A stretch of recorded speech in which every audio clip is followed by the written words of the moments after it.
नमस्कार, मैं आपका अपना निधन विजय फिर से आया हूँ। सर्वप्रथम आपके सभी के प्रेम को नतमस्तक होकर प्रणाम करता हूँ।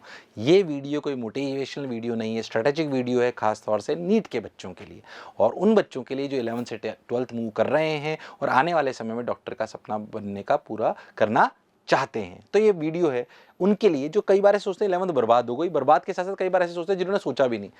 ये तो बर्बाद शब्द तो शायद उनके लिए जिन्होंने तैयारी करने की शुरुआत करी थी और वो पढ़ ही नहीं पाए। हो सकता है वो कोचिंग में नहीं जा पाए हों, कोचिंग में गए हों तो भी पढ़ाई नहीं करी हो, कहीं भटक गए हों, कुछ भी हो सकती है। अच्छा, कई बच्चे ऐसे भी होंगे 11th वाले जिन्होंने सोचा ही नहीं कि यार मैं तो 12th के बाद कोटा जाके पढ़ूंगा या मैं 12th के बाद अपनी तैयारी चालू करूंगा। नीट में तो बहुत सारे अटेम्प्ट मिलते हैं।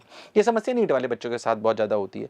मेरी आपसे अनुरोध है कि इस वीडियो को ध्यान से देखिए। स्ट्रेटेजिकल वीडियो है, लॉजिकली आपको समझ में आएगा कि कैसे आप एक साल में नीट के में यानी कि डॉक्टर बनने के सपने को पूरा कर सकते हैं। लॉजिक से चलेंगे, सिर्फ मोटिवेशन से नहीं या भावनाओं से नहीं। तो ये वीडियो काम का होने वाला है। फिर कह रहा हूँ, ये स्वार्थ से प्रेरित नहीं, ये कर्तव्य से प्रेरित है। ये व्यक्तिगत रूप से मैं चाहता हूँ कि जो भी बच्चे इस वीडियो को सुन रहे हैं और इसका अनुसरण करेंगे तो वो जरूर सेलेक्ट होंगे। ठीक है, तो 11th से 12th वाले बच्चों के लिए है। फिर कह रहा हूं उन बच्चों के लिए भी है जो 12वीं के बाद तैयारी करना चाहते हैं। उनसे रिक्वेस्ट है इसे जरूर देखिए और इसी साल तैयारी को चालू करिए। हमारे मन में एक शंका आती है कि क्या एक साल में क्या मैं पूरे नीट का सिलेबस कवर कर पाऊंगा, क्या मैं बहुत सारे सवाल कर पाऊंगा जितने नीट के लिए चाहिए, क्या मेरी स्पीड एक्यूरेसी इतनी बढ़ पाएगी। चलिए लॉजिकली चलते हैं कि क्या हम ऐसा कर पाएंगे। बिल्कुल कर पाएंगे, ध्यान से देखते हैं। आइए, अगर मैं देखूं फॉर नीट, अगर अपन बात करें अगला एक साल, जबकि आपको सही बताऊं तो आपको तो 2025 जून में देना है। हाँ, मैं तो ये मान रहा हूं कि आप आखिरी के 2-3 महीने आपके बोर्ड में चले जाएंगे, 2 महीने रिवीजन में चले जाएंगे, तब भी एक साल तो पूरा है कि नहीं है। हाँ, अच्छा, इस एक साल में भी बोर्ड की तैयारी कराऊंगा आपको। अच्छा, बिफोर स्टार्टिंग मैं आपको एक बात बताने चाहता हूं कि ये वीडियो किसके लिए है, किसके लिए स्ट्रेटेजी काम करती है। क्या मैं आपसे इससे वादा कर सकता हूं, क्या मैं आपसे वादा कर सकता हूं, इस वीडियो के माध्यम से क्या वादा करता हूं। वादा सुनिएगा, प्रॉमिस क्या है कि अगर जो वीडियो देख रहा है अगर इसको पूरा फॉलो करता है तो क्या होने वाला है। ध्यान से सुनिएगा, मैं आपको वादा करता हूं, प्रॉमिस करता हूं कि अगर आप इस वीडियो को पूरा 100% फॉलो करोगे तो आपको क्या मिलेगा। आपको मिलेगा सिलेक्शन प्लस बोर्ड में मैं स्पेसिफिकली बोर्ड में आपकी परसेंटेज 85 से ज्यादा होगी। सिलेक्शन नीट में पक्के से, और नीट में भी कौन सी, अंडर 500 रैंक। मैं झूठा वादा नहीं कर रहा हूं, अंडर 500 से अंडर 1000 रैंक के बीच में आपको मिलेगी और 85% से ज्यादा बोर्ड में परसेंटेज आएगी। अगर आपकी कोई ऐसी एस्पिरेशन है कि मैं तो बोर्ड में 99% लाना चाहता हूं तो फिर इस स्ट्रेटेजी को फॉलो मत करिए। पर मैं आपसे कहूं, आपको दो विकल्प दूं कि 12वीं के साथ आपको मिली 98% से ज्यादा पर नीट में सिलेक्शन नहीं हुआ। दूसरा विकल्प कि आपकी बोर्ड में परसेंट आई 90, 91, 89 ऐसी और आपका नीट में सिलेक्शन हो गया, यानी कि आप डॉक्टर बनने का सपना पूरा हो गया। क्या ज्यादा अच्छा विकल्प है? मेरे व्यक्तिगत मत में इन दोनों का सही समावेश ज्यादा अच्छा विकल्प है। मैं उसी पे बात करने आया हूं। क्या एक साल पढ़कर मेरी नीट में 1 to 10 रैंक आ सकती है?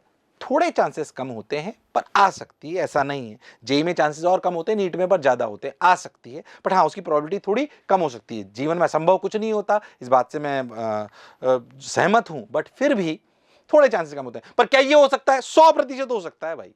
तो किन बच्चों के लिए है ये? जो 11th से 12th मूव कर रहे हैं, पूरी 11th में उन्होंने कोई पढ़ाई नहीं कर रही है, वो अब 12th में आ गए हैं और वो डॉक्टर भी बनना चाहते हैं और बोर्ड में परसेंटेज भी अच्छी लाना चाहते हैं। उनके लिए वीडियो है। उनके पास समय कितना है? 12 महीने की बात कर रहा हूं। उसके बाद में बोर्ड की तैयारी के में आप पूरे चले जाओगे, उसको भी मैंने अलग कर लिया, रिविजन को भी मैंने अलग कर लिया, तब भी हमारे पास अभी समय है। तो हमारे पास 12 महीने हैं, 365 दिन है, 52 वीक है। एक ही बात है, बट कहने का तरीका अलग है क्योंकि समझाएंगे ऐसे ही।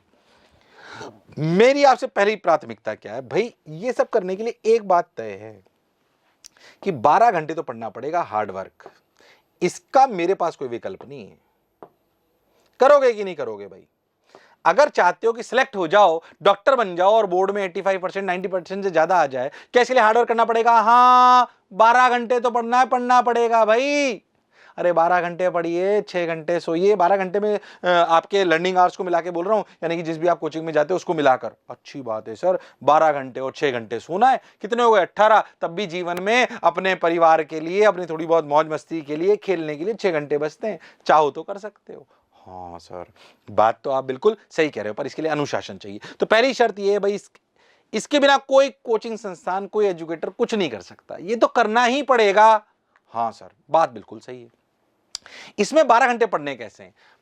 12 घंटे में से 5 घंटे लर्निंग करनी है। लर्निंग मतलब जब थ्योरी पढ़ते हैं, ठीक है, लर्निंग करनी है, ठीक है, लर्निंग करनी है, ठीक है भाई, बात बिल्कुल सही है आपकी। लर्निंग करनी पड़ेगी आपको, इसके बिना कुछ नहीं होगा। इस लर्निंग इंक्लूड्स ऑफ क्लासेस, जो आप क्लासेस में जा रहे हो वो, प्लस जो आप घर पर पढ़ रहे हो। लर्निंग मतलब थ्योरी पढ़ना। बच्चा कई बार 12 घंटे थ्योरी पढ़ता रहता है, 12 में से कई बच्चे 10 घंटे थ्योरी पढ़ते हैं, क्योंकि उनकी बोर्ड की आदत होती है। बोर्ड का एग्जाम नहीं है, यहाँ सवाल आएंगे। मुझे बताइए वास्तविकता में एग्जाम में क्या आएगा? थ्योरी की सवाल। बोर्ड में क्या आएगा? थ्योरी। तो यहाँ पे तो सवाल आएंगे, तो सही में तो हमें सवाल ही प्रैक्टिस करने हैं ना। क्या सवाल करने के लिए थ्योरी चाहिए? हाँ, पर आएंगे तो सवाल ना।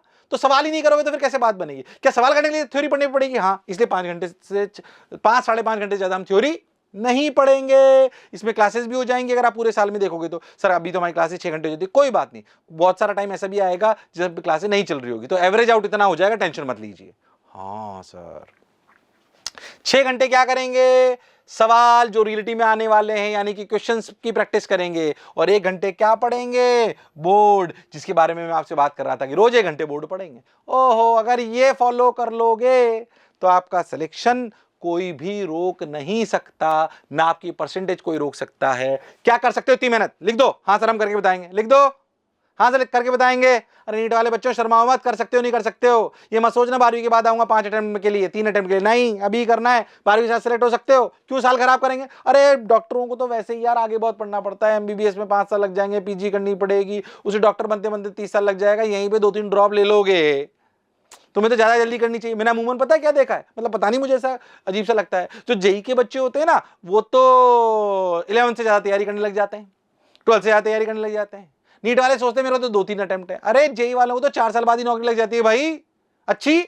हाँ, आईटी के जस्ट बाद तुम्हारे को भैया उस ड्रॉप लेने के बाद तुम जब घुसोगे एमबीबीएस में, उसके बाद 5 साल एमबीबीएस में लग जाएंगे, फिर पीजी की तैयारी करोगे 8-10 साल लगते हैं। तो तुम यहाँ ज्यादा टाइम क्यों खराब करना चाहते हो? इसलिए अभी से जल्दी चालू करो। क्यों जल्दी चालू करना है? इसलिए बता रहा हूं आपको। अल्टीमेटली हमारा लक्ष्य तो ये है ना कि जिस मुकाम पे हमें पहुंचना, कितनी जल्दी पहुंच रहे हैं, यहां पे ज्यादा टाइम खराब क्यों कर रहे हो? हाँ सर, बात तो आपकी सही है, इसलिए लॉजिकली आप बोल रहा हूं इसलिए जल्दी से तैयारी चालू करिए। तो 1 घंटे रोज पढ़ेंगे। चलो अब थोड़ी सी बेसिक सी मैथ्स और करते हैं। सर हम तो बायो के बच्चे हैं, मैथ्स की बात करें। अरे भाई लॉजिक तो सुनना पड़ेगा ना। हाँ सर, तो अगर आप ध्यान दो 5 घंटे रोज आप अगर लर्निंग करते हो, 6 दिन आपके 1 वीक में करते हो, 7वां दिन छोड़ दिया मैंने संडे वाला, वो टेस्ट के लिए रखा है मैंने। 6 दिन तो पढ़ोगे ना? हाँ सर 6 दिन पढ़ेंगे। 52 हफ्ते हैं, 1560 घंटे मिलेंगे थ्योरी पढ़ने के लिए। अरे 1560 घंटे में सही बताएं हम आपका 2 बार कोर्स खत्म करा दें। अगर नीट के सिलेबस की अगर अपन बात करें तो नीट के सिलेबस में 11th 12th में कुल मिला के हम बच्चे को पूरे क्लास के जो कॉन्टेक्ट आवर्स होते हैं 1200 घंटे के आसपास होते हैं।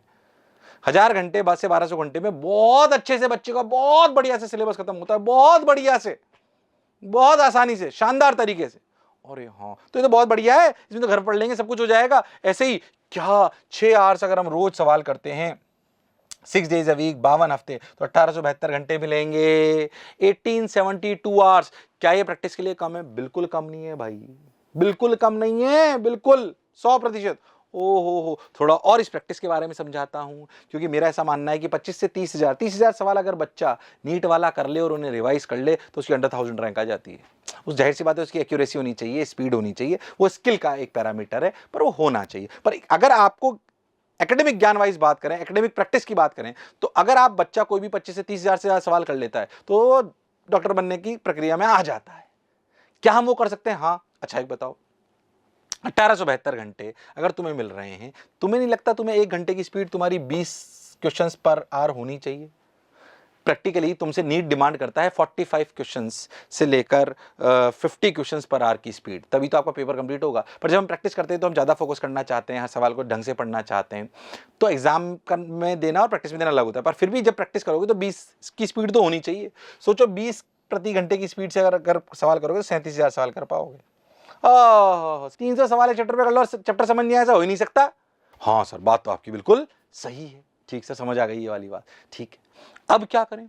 हाँ सर, लॉजिकली समझ में आ रहा है कि ऐसा हम कर सकते हैं, यानी कि अगर ईमानदारी से मेहनत करी जाएगी और अपने रास्ते से भटका नहीं जाएगा। तुम क्या कई बार फालतू की लड़ाई में लड़ने लगते हो, मैं तुम्हें सही बताऊं तो फालतू लड़ाई के मतलब तुम दुनिया से लड़ने लग जाते हो, मतलब तुम्हारा जो असली गोल है उससे हट जाते हो। असली गोल से हटोगे तो कहानी बिगड़ जाएगी। असली गोल क्या है? नीट। फालतू की लड़ाई नहीं लड़नी है। गोल को कैसे अचीव करना है? जो मैं बता रहा हूं ऐसे बार बार कह रहा हूं, इस पीपीटी को डाउनलोड कर लीजिए, अपने पास रखिए, डाउनलोड करके चिपका लीजिए, जहां पे भी तुम पढ़ रहे हो काम आएगी। ठीक है सर, बिल्कुल बढ़िया, अच्छी बात है। अगर मैं आपसे बात करूं तो जो आपकी एक आइडियल स्पीड होनी चाहिए फिजिक्स और फिजिकल केमिस्ट्री में, हमने वो टोटल एवरेज बताया था 20 और 25 का। फिजिक्स और फिजिकल केमिस्ट्री में जो आपकी एक आइडियल स्पीड होनी चाहिए वो 20 के आसपास होनी चाहिए, क्योंकि ये दोनों न्यूमेरिकल पोर्शन के होते हैं। और अगर अपन बात करें physical chemistry, sorry organic chemistry, biology और इनऑर्गेनिक, बायोलॉजी में जूलॉजी बॉटनी दोनों आ जाते हैं आपके, आप जानते हो इसको, जूलॉजी और बॉटनी, तो आपकी स्पीड 25 क्वेश्चन पर आवर की होनी चाहिए, जो मेरे हिसाब से आप सहमत होंगे। अगर इस 20-25 के एवरेज को आप देखेंगे कहीं ना कहीं, तो आपको वही जो मैं बोल रहा था 20 सवाल प्रति आवर और 25 सवाल के बीच में कहीं आओगे, तो आप सवाल कर लोगे 35,000 के आसपास, 30 से 35,000 के आसपास, जो कि मोर देन सफिशिएंट है रैंक के लिए। यानी कि क्या अचीवेबल है, क्यों बता रहा हूं पर आवर क्या स्पीड होनी चाहिए, क्योंकि आपको क्लैरिटी होनी चाहिए कि अच्छा ये मुझे फॉलो करना है, तो मेरी बात बन जाएगी। कोई बर्बाद नहीं होने वाला कुछ भी। हम इसी साल डॉक्टर बन के भी बताएंगे, और हम 85% 90% से ज्यादा बोर्ड में भी लाके बताएंगे। बोलो लाओगे कि नहीं लाओगे, लिख के बताओ कमेंट में। अगर मेरी बात समझ में आ रही है तो लिख के बताओ, हाँ सर मैं फॉलो करूंगा। करोगे कि नहीं करोगे? हाँ सर करेंगे। बहुत बढ़िया, आगे चलते हैं। अब सोचते हैं, अच्छी भाई सर ये बात आपने सही बोली। अब सर आपने बोला कि 1 घंटे रोज बोर्ड पढ़ना चाहिए। क्या पढ़ना चाहिए रोज 1 घंटे बोर्ड? सर उसमें कैसे पढ़ना चाहिए? भाई जाहिर सी बात है, आपके बोर्ड में 5 सब्जेक्ट आते हैं। क्या आते हैं? 5 सब्जेक्ट। भाई 5 सब्जेक्ट कौन से आएंगे? फिजिक्स आएगी, केमिस्ट्री आएगी, बायोलॉजी आएगी, इंग्लिश आएगी और अदर सब्जेक्ट आएगा। अदर सब्जेक्ट में हिंदी हो सकती है, फिजिकल एजुकेशन हो सकती है, कंप्यूटर हो सकता है, वॉट एवर इट इज। ठीक है, तो जो भी आपका अदर सब्जेक्ट है उसमें आपको 1 घंटे, बेसिकली आपको इन 6 दिनों में रोज 1 घंटे पढ़ना है। इन 1 घंटे में प्रैक्टिकली आपको इन 5 दिन में, इन 6 में से 5 दिन में तो 1-1 घंटे आपको हर सब्जेक्ट पढ़ना है। कैसे पढ़ना है ध्यान दो, अदर सब्जेक्ट जो भी आपका, उसकी रेफरेंस बुक पढ़िए, प्रीवियस ईयर के सवाल करिए। बोर्ड के लिए एक बात होता है कि अगर आप लास्ट 10 साल के पीवाईक्यू निपटा लो तो आपकी परसेंटेज अपने आप 85 से ज्यादा आ जाती है। तो रामबाण है, आप समझ लीजिए। फिर भी हमने थोड़ा थोड़ा लिखा है कि जो भी आपका अदर सब्जेक्ट उसकी रेफरेंस बुक पढ़िए और पीवाईक्यू करिए। इंग्लिश में एनसीईआरटी पढ़िए, फिर से पीवाईक्यू करिए। नॉट, अगर अपन बात करें बायोलॉजी में, तो बायोलॉजी में अगर अपन बात करें तो बहुत ज्यादा इसलिए जरूरत नहीं पड़ती कि जब आपको नीट की तैयारी करी जाती है तो प्रैक्टिकली आपको एनसीईआरटी पूरी पढ़ाई जाती है, तो इसमें बहुत ज्यादा रिक्वायरमेंट ही नहीं होती। क्यों नहीं होती? ध्यान से देखो, क्योंकि आपको एनसीईआरटी तो पढ़ाई जाती है। हाँ, इसमें जो आपको प्रैक्टिस करनी चाहिए बायोलॉजी में, ये करनी चाहिए लिखने की। किसकी? तो इसमें ना आपको ज्ञान की ज्यादा आवश्यकता नहीं होगी, क्योंकि जो आपको पढ़ाया जा रहा है ना वो पूरा बोर्ड का ही होगा। आपको इस 1 घंटे में किसकी प्रैक्टिस करनी की, कैसे सवाल आ रहे, लिखूं कैसे। क्योंकि बायोलॉजी में जब आएगा पेपर में, नीट में, तब उसमें तो ओएमआर भरनी होगी। यहां पे आपको लिखने की प्रैक्टिस करनी, तो बायो में थोड़ा ध्यान रखना है। फिजिक्स में थोड़ा पेपर टफ लगता है बच्चों को नीट के स्पेशली, इसलिए यहां पे ध्यान देना पड़ेगा। ठीक है, इसलिए मैंने 1 दिन छोड़ा है कि जनरली मैं बताऊं आपको 1 से 2 दिन आपको ले लेना चाहिए फिजिक्स में। फिजिक्स में थोड़ा सा ज्यादा ध्यान देना, ये आपको नीट में भी ध्यान थोड़ा फायदा कराएगा, और इसके लिए आपको थोड़ा फिजिक्स में थोड़ा सा ज्यादा ध्यान देना पड़ता है। केमिस्ट्री में भी 1 दिन पढ़ोगे बहुत कुछ हो जाएगा। ठीक है, तो आप ऐसा समझो कि फिजिक्स को 1 से 2 दिन पढ़ना है, बायो को भी 1 से 2 दिन में लिखने की ज्यादा प्रैक्टिस करनी है, और रोज 1 घंटे बोर्ड पढ़ना है। दावे से कह रहा हूं कि आपकी 85 से 90% आएगी। अच्छा, एक बात और कहना चाहता हूं, जनरली बच्चे जैसे मान लीजिए सर क्या हमें बोर्ड की तैयारी आगे वाले चैप्टर्स की कर लेनी चाहिए जो हमारी कोचिंग पे चल रहा है? नहीं, या जो हम जहां पे भी ज्वाइन हम कर रहे हैं अब 1 साल के लिए, क्या वहां पे जो चल रहा है? ऐसा नहीं। जो चैप्टर कंप्लीट हो चुका है आपकी कोचिंग पे उसके बोर्ड की तैयारी करनी है। ऐसा नहीं आगे का चैप्टर पढ़ लिया, बहुत टाइम लग जाएगा नहीं तो बोर्ड पढ़ने में। जैसे मान लीजिए इलेक्ट्रोस्टैटिक्स खत्म हो गया, तो इलेक्ट्रोस्टैटिक्स खत्म जब हो गया कोचिंग पे और हमने उसकी डिसेंट प्रैक्टिस कर ली, तब उसके बोर्ड के लिए पढ़िए, बहुत आसानी से वो समझ में आ जाएगा। सिर्फ अपने को लिखने की और कुछ एक्स्ट्रा पोर्शन अगर बोर्ड का होगा तो वो आपको करना पड़ेगा। अच्छा, इस बार तो और आसान है, 11 से 12 मूविंग वाले बच्चों के लिए। क्यों आसान है भाई? सिलेबस भी थोड़ा सा कट हुआ है, हल्का सा हुआ है कि नहीं हुआ? हाँ, तो अपने चांसेस और सिलेक्ट होने के बढ़ गए हैं। ठीक है सर, ये वाली बात हमें समझ में आ गई कि हमें 6 दिन 1-1 घंटे बोर्ड पढ़ना है, तो हमारी बात बन जाएगी। चलिए भाई आगे चलते हैं। फिर कह रहा हूं पीपीटी को डाउनलोड करिए, आगे चलते हैं। देखिए भाई, अब क्या अपन बात करें, हमें कितने टेस्ट देने चाहिए? आपके माइनर टेस्ट यानी कि जो पार्ट वाइज टेस्ट होते हैं वो करीब 15 के आसपास देने चाहिए। 10 के आसपास आपको टेस्ट किसमें देने चाहिए? आपको देने चाहिए मेजर टेस्ट यानी कि फुल सिलेबस, और बोर्ड पैटर्न टेस्ट देने चाहिए आपको 10। तो इन 52 से 60 वीक में, क्योंकि इसके बाद भी आपके टेस्ट तो होते ही रहेंगे, तो इन 50 से 60 वीक में आपको 30 से 35 टेस्ट आपको कम से कम देने चाहिए, क्योंकि टेस्ट ही वो जगह है जो आपको बताएगी कि आपकी क्या कमी है। व्यक्तिगत रूप से मेरा ऐसा मानना है कि हम ये तो ध्यान देते हैं कि दूसरे में क्या कमी है, पर खुद की कमियों पे हम ध्यान नहीं देते हैं। अगर हम जीवन में खुद की कमियों को ढूंढना सीख जाएं, हमारी इस एकेडमिक कमियों को कौन ढूंढ के बताएगा? ये टेस्ट पेपर हैं जो बताएंगे। तो टेस्ट पेपर्स पे 100% फोकस करिए, काम की बात है। फिर मैं कह रहा हूं बार बार कि 100% टेस्ट पे फोकस करिए, वो आपकी कमियां बताएंगे और उन कमियों पे काम करिए। तो हर संडे को अपने को ये करना है। तो टेस्ट संडे के दिन अपना क्या शेड्यूल रहना है, जिस दिन टेस्ट होना है उस दिन 3 घंटे आपको टेस्ट देना है, 2 घंटे आपको एनालिसिस करनी है। बच्चे टेस्ट तो दे आते हैं, एनालिसिस तो करते नहीं, कमी क्या थी। कमी तो टेस्ट ही बताएगा ना, किस किस कमी पे मुझे काम करना है, कौन सा मेरी स्किल खराब है, क्या मेरी नेचर खराब है, क्या मेरा कोई टॉपिक खराब है। तो 2 घंटे क्या करनी है, एनालिसिस। 5 घंटे करना है, बाकी आधे दिन फ्री। उस दिन 12 घंटे पढ़ने के लिए बोल ही नहीं रहा, मौज करिए, परिवार के साथ घूमिए, खेलिए, कोई ऐसा काम मत करिए जिसका इंपैक्ट अगले दिन हो, है ना। बट आराम से एंजॉय करिए, रिलैक्स करिए, क्योंकि आपको अगर एक साल तक अगर अपना मोमेंटम बनाए रखना है तो ये करना भी बहुत जरूरी है। रिलैक्स करिए। जिस दिन अगर आपका टेस्ट नहीं है उस दिन 5 से 6 घंटे इन सभी कमियों पर, जो आपने एनालिसिस करी थी ना, यहाँ पे एनालिसिस जो करी, इससे जो कमियां निकली, इसको 5 से 6 घंटे पढ़िए, बाकी फिर से रेस्ट ऑफ द संडे को एंजॉय करिए। अगर ये करने लग गए तो संडे भी फुल यूटिलाइज होगा। हाँ, और अगले 1 साल तक की अगर ये तपस्या कर ली तो हमारा सिलेक्शन कोई भी रोक नहीं सकता, हमारा सिलेक्शन कोई भी रोक नहीं सकता। सर इतनी सारी चीजें बता दी सर, ये बहुत इंपॉर्टेंट है। आप स्लाइड, इसको तो आपको हर वीक प्रिंट आउट निकालना है और चिपका के रखना है, मुझे फोटो भेजना भैया, हाँ कि सर देखो हमने चिपका लिया। बहुत सारे बच्चों के पास मेरा नंबर है। करोगे कि नहीं करोगे? जो मैंने कहा, पहले एक बात बताओ ईमानदारी से, जो मैंने कहा वो कर लोगे तो सिलेक्ट होगे कि नहीं होगे? ईमानदारी से बताओ, लगता है कि नहीं लगता लॉजिकली सिलेक्ट हो जाएंगे? कि सर जो आपने बोला बिल्कुल सही लग रहा है, तो अगर सही लग रहा है तो लिख दो यस सर, इससे सही सिलेक्ट हो जाएंगे। पर हम ये तो जानते हैं कि सही रास्ता क्या है, पर उस रास्ते पर चलते चलते कभी कभी थक जाते हैं, मेंटली थक जाते हैं, फिजिकली थक जाते हैं, और हमें कोई मॉनिटर करने वाला नहीं होता कि क्या हम रास्ता सही चुन रहे नहीं चुन रहे। इसलिए हर समय खुद को मॉनिटर करना आवश्यक है। इसलिए मैं मॉनिटरिंग चार्ट के फेवर में रहता हूं। ये मॉनिटरिंग चार्ट है वीकली, आप इसमें लिख लीजिए भाई टोटल सेल्फ स्टडी आवर्स कितने हैं, ठीक है। इसमें सैटरडे तक आपको बनाना है, ठीक है। संडे को तो अपने को पता ही अपने को क्या करना है। लो भाई, कि क्या आज मंडे को मैंने 12 घंटे पढ़ा, यस और नो, ओके। क्या मैंने आज बोर्ड की पढ़ाई करी, यस और नो, ओके। सारे सब्जेक्ट पढ़े कि नहीं पढ़े, ये मैंने एक नई चीज जोड़ रखी है जो मैंने पहले नहीं बोली। क्यों? कई बार बच्चा क्या सोचता है सर 30,000 35,000 सवाल कर लिया। अरे 30,000 35,000 अगर एक ही सब्जेक्ट के कर लोगे, खाली बायो के कर लोगे, तो क्या सिलेक्ट हो जाओगे? नहीं। क्या ये इक्वल डिस्ट्रीब्यूशन ऑफ सब्जेक्ट होना चाहिए? यानी कि मेरा ऐसा मानना है कि अगर आप 12 घंटे पढ़ रहे हैं तो आपको इक्वल डिस्ट्रीब्यूशन लगभग होना चाहिए कि 2.5 से 3 घंटे के बीच में, मिनिमम 2.5 घंटे और मैक्सिमम 4 घंटे में किसी भी सब्जेक्ट को, इससे ज्यादा वेरिएशन नहीं लाऊंगा। हाँ, यानी कि इक्वल डिस्ट्रीब्यूशन मैंने करा कि नहीं करा, यस और नो। ऐसे लर्निंग आवर्स, क्या आज मैंने 5 घंटे से की लर्निंग करी, यस और नो लिखिए। क्या मैंने आज प्रैक्टिस करी, यस और नो लिखिए। अगर हफ्ते में ध्यान से देखिए तो 1 2 3 4 5 पैरामीटर हैं, 6 5 जा 30, 30 ये यस और नो लिखे जाएंगे।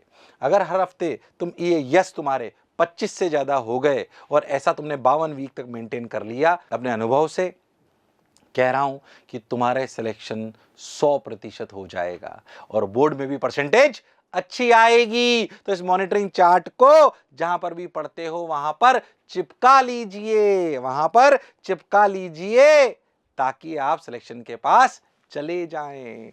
हाँ सर, सही लग रहा है सर, बिल्कुल जो आप कह रहे हो बिल्कुल सही समझ में आ रहा है कि हाँ। तो जाहिर सी बात है कि आपको ध्यान देना चाहिए। ये छोटी छोटी बातें जो मैं आपको बोलना चाहता हूँ कि आपको ध्यान रखना है। टेक केयर ऑफ हेल्थ, बिना हेल्थ के कुछ नहीं हो पाएगा।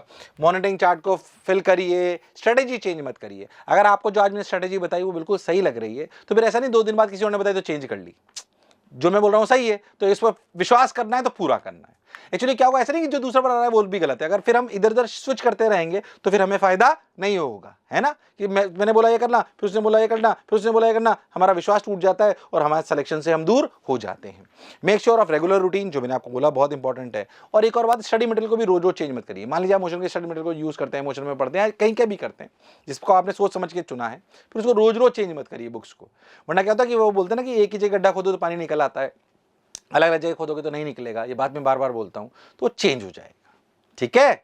इसलिए इसको ध्यान रखिए, है ना। इसलिए मैंने नीट का स्पेसिफिक वीडियो अलग बनाया है, जेई का अलग बनाया है, कि दोनों का सोचने का तरीका अलग है। कुछ बातें कॉमन है पर कुछ बातें सेम है। अगर आप नीट के बच्चे हो तो आपके लिए बहुत काम का है, जेई का है तो एक और वीडियो ऐसा भी बना रखा है, ठीक है भाई। इसी क्रम में अगर हम बात करें, फिर मैं आपको कह रहा हूं कि हमारे भी ये बैचेस लेके आ रहे हैं 4 दिसंबर से। मैं मोशन का प्रमोशन करने बहुत नहीं आया हूँ, बट जाहिर सी बात है। फिर मैं कह रहा हूँ जो स्ट्रेटेजी बताइए, आप मोशन में एडमिशन ले रहे हैं नहीं ले रहे हैं, ऑफलाइन में है कि नहीं है, ऑनलाइन में है कि नहीं है, जो मैंने बोला है वो करोगे तो सिलेक्ट होगे। अगर आप मोशन से जुड़ना चाहते हो तो 4 दिसंबर से बैचेस चालू हो रहे हैं, 11 to 12 मूविंग। बच्चों के लिए 10th से 11th मूविंग के लिए भी हो रहे हैं स्टार्ट। ये तो हो सकता है कभी बाद में भी आ सके, पर 11th से 12th मूविंग के लिए गोल्डन अपॉर्चुनिटी है। 4 दिसंबर से इस बैचेस को ज्वाइन करिए, ऑनलाइन ऑफलाइन दोनों तरीके से ज्वाइन हो सकते हैं। और अगर आप इनको करते हो तो मैं व्यक्तिगत आपको बताता हूँ, हम बहुत अच्छे से पढ़ाते भी हैं और पढ़ाते ही रहेंगे, क्योंकि हमारा अस्तित्व भी उसी वजह से है। और मैं तो कह रहा हूँ, अगर आप कोटा नहीं भी आ सकते हो तो भी ऑनलाइन से पढ़ो यार, अफोर्ड नहीं कर सकते हो 1500 रुपये का अमृत कोर्स है, उसमें डिसिप्लिन ले आओ। मैं मानता हूँ डिसिप्लिन लाना थोड़ा मुश्किल होता है, अफोर्ड कर सकते हो तो जरूर ज्वाइन करिए। मैं तो कह रहा हूँ ये दोनों नहीं करने तो घर बैठ के पढ़िए, पर पढ़िए जरूर, जो मैंने कहा है उसे करिए। इन बैचेस के बारे में और जानना चाहते हैं तो आप नीचे लिंक पे देख सकते हो, पर मैं ज़्यादा इसलिए बोल रहा हूँ, नहीं तो लगेगा तुम सर सिर्फ खुद का ही प्रमोशन कर रहे हैं। पर जो मैंने स्ट्रेटेजी बताई है वो अनुभव से बताइए, बार बार कह रहा हूँ, स्वार्थ से प्रेरित नहीं है, वो कर्तव्य से प्रेरित है। और अगर आप मोशन में आते हैं तो हम पूरा आपका ध्यान रखेंगे। पर आशा करता हूँ कि वीडियो काम का होगा। पूरी पीपीटीज आप डाउनलोड कर लोगे, उनको वहाँ चिपकाओगे, मॉनिटरिंग चार्ट को चिपका लोगे, और दावे से कह रहा हूं कि इस वीडियो से आपको 100% फायदा होने वाला है। पढ़ना मत छोड़ना। अगर डॉक्टर बनने का सपना देखा है तो 1 साल के लिए मत रुकना कि 12वीं के बाद तैयारी करूंगा। बेस्ट इसी साल से करिए, और जैसे मैंने बोला है वैसा अगर कर लोगे तो इसी साल सेलेक्ट हो जाओगे। व्यक्तिगत रूप से मेरे साथ इतना प्रेम बनाए रखने के लिए बहुत बहुत धन्यवाद। मैंने सोचा नहीं था कभी कि इतना प्रेम बच्चों का, अभिभावकों का, लोगों का मुझे मिल सकता है।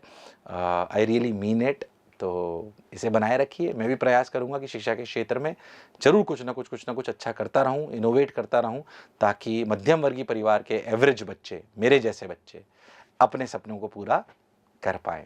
मुझे सुनने के लिए बहुत बहुत धन्यवाद। Thank you.